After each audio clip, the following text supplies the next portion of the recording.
Nickerson, Bostic, House behind the glass, and joining us on the Fan Hotline right now is our very own Jeff Hathhorn. Jeff, good morning. How are you?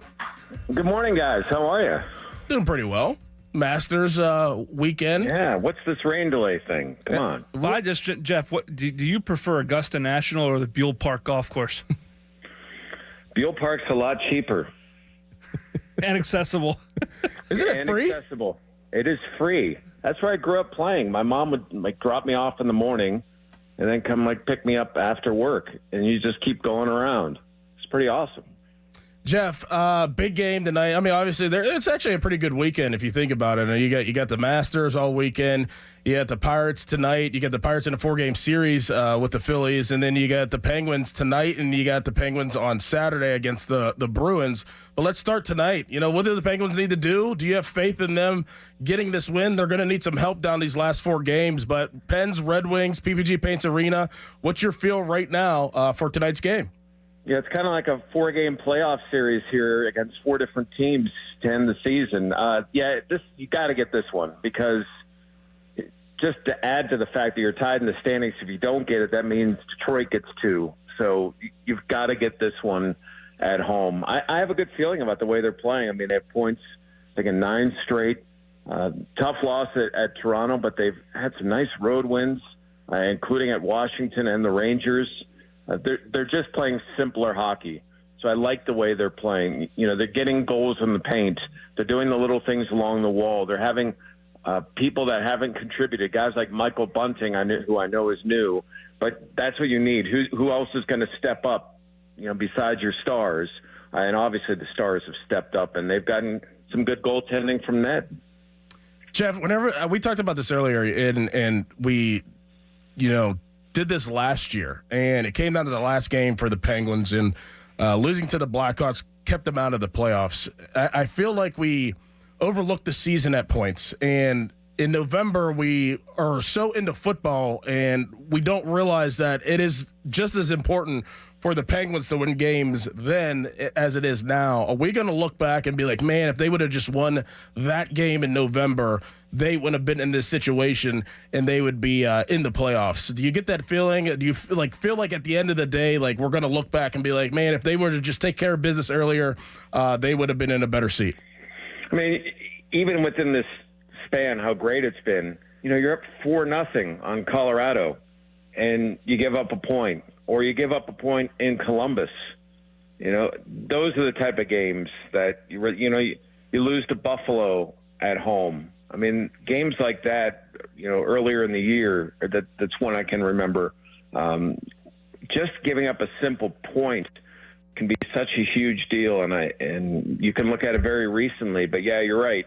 It's not, much like often a call doesn't decide the game. There are things that happen throughout a game that decide the game.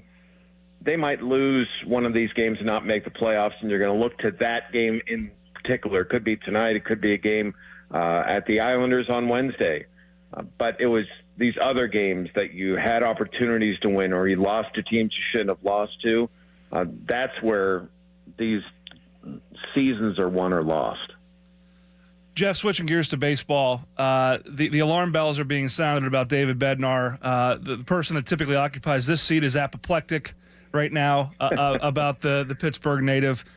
Where is your level of concern with him? 12.46 ERA, only 1 save. And at what point are changes necessary? The tough part for a pitcher is it's not – if a batter needs swings and he has a couple of strikeouts, okay, that happens. He's kind of working through some things. You keep him in the lineup and let him work through it.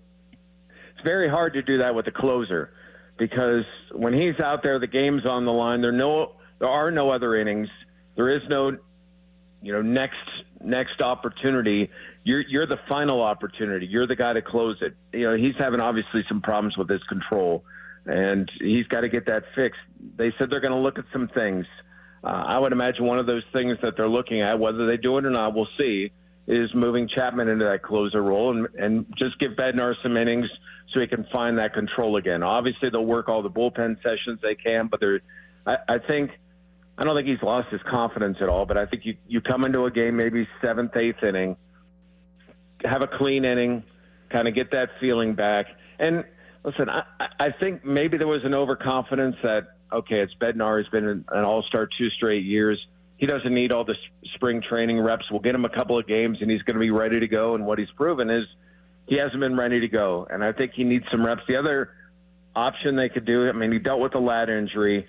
There's always a chance, even though they say that he's healthy, that an IL stint would happen where he could get a few rehab games, then come back up and be back to the way he was. I'm not concerned about him long term, but obviously the short term, when you don't have the control, it doesn't matter what kind of stuff you got. All right, Jeff, who's your Masters winner? Man, I want Brooks to win because I want a live guy to win, because I want to end this live PGA crap because it's hurting eyes on golf. It's hurting ratings. But the guy I think is going to win is Rory. I love this mindset that he's coming to the Masters with. Like, he came in on Tuesday. He's kind of approaching it like, hey, I got a weekend round with the guys.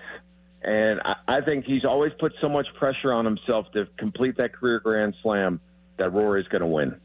Thank you, Jeff. We'll talk to you next week. Thanks, boys.